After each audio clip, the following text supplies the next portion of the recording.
Hello and welcome back to the channel today. Today we're going to be doing some hip mobility. That's amazing for the hips, the hamstrings, even releasing some of the posterior chain, lower back. Great for modern life. And this is just one of those that really everyone needs. So without any further ado, we're gonna hop into it. I suggest having a stick, a broom, a chair, something to hold on to so balance isn't something we have to focus on. And then we need some kind of elevated surface. That could be your couch, that could be a bench. Today I'm just using this plyo box, but really anything works. And then you can always change your height if you need it higher or lower by using books or yoga blocks. Without any further ado, we're gonna go ahead and come on to the box. So we're gonna go ahead and set up in front of a box. With the leg that you're using, we're gonna place that on the box, and then your stick or your chair, I suggest being on your opposite hand or side. From there, we're gonna take a really big bend in the knee. Both of your toes and hips are facing in the same direction, and then more or less, they're on the same plane. From there, I want you to think about sending your butt back. This is a hip hinge. And when we're in this position, I want you to send your butt back so much and have your knee bent so much that your tummy could come down towards the top of the thigh, and we're getting a little bit of compression here. This is gonna help open all of this up, but also that hip on the opposite side. And then from there, my shoulders are relaxed, my ribs are soft, my spine is long. And if this is a big stretch for you, I suggest holding this. You could rock back and forth a little bit, holding and breathing for 1 to 3 minutes until this feels like a stretch sensation that is less than a 5. So 10 being the most intense stretch that you've ever taken in your entire life. Feel like you're gonna rip apart, 1 being not so bad. So you're gonna hang out here. You could take some rocks, you could just hold. Imagine you could breathe into that back of the hip or wherever you feel this one. And then we're gonna take some isometrics. So you're hinging back, your tummy is close to the top of your thigh, your shoulders are relaxed, and we're gonna think about pressing this heel down into the box or surface as you send your hip back behind you at the same time, using the glutes, using all of those lovely hip muscles and not at our spine. So we'll start that low. You're gonna start with a low effort, work up to a higher effort by the 10th second. Okay, so we're keeping really compressed, spine is long. Start to push down through that heel as you send your butt back for 10, 9, 8, 7, 6, 5, 4, 3, 2, 1, and you could feel a stretch in your lower back. I'm feeling the back side of my glute. Now we'll stay here. You're imagining you could lift that foot. You can't as you send your butt back.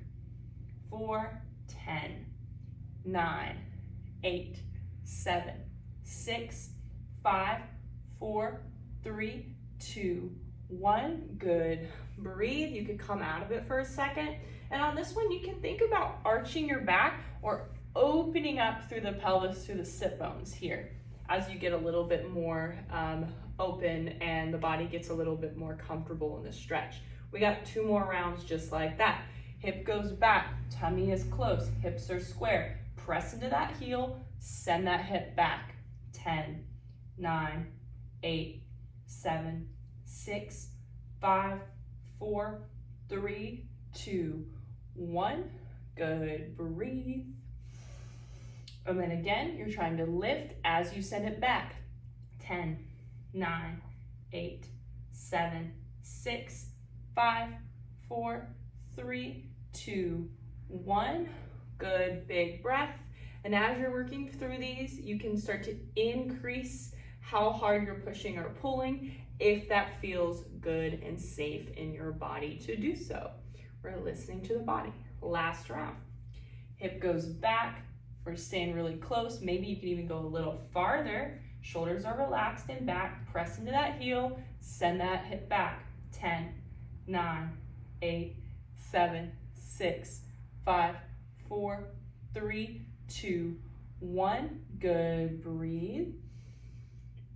And then last one, hip goes back. Try to lift. 10, 9, 8, 7, 6, 5, 4, 3, 2, and 1. And anywhere you feel is good. If it felt too intense for you, where you felt, you just reduce how hard you're pushing or pulling. But I felt that so much in my glute, kind of that lower part, or lower back right here, and kind of all through the side. I also felt a little bit in the inner leg, so you could be feeling anything over here, and then you could be feeling anything in that opposite hip as well. Okay, we're gonna do the other side. I'll do it with you. We're just gonna time lapse it. So let's get on into it.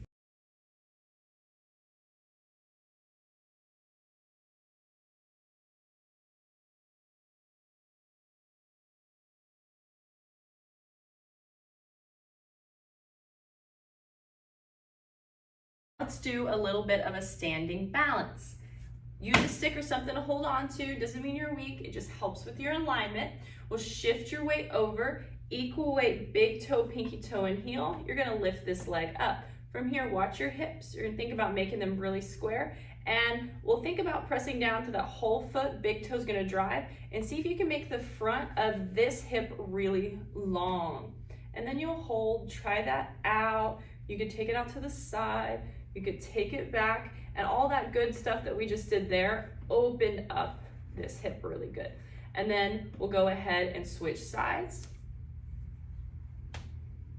Shifting that weight over, equal weight through your foot, taking that guy for a ride. Notice your hips, you want them square, pointing in that same direction, pressing down to that big toe. Can you get really long and straight right here? For 5, 4, 3, 2, and 1. And then you can play around with bending and extending the leg, keeping yourself in that same position, keeping the hips square. Let's do a couple over here. It really helps to look in the mirror for this one, because you think that you're really square, and even just watching myself, I'm not as square as I think. Good.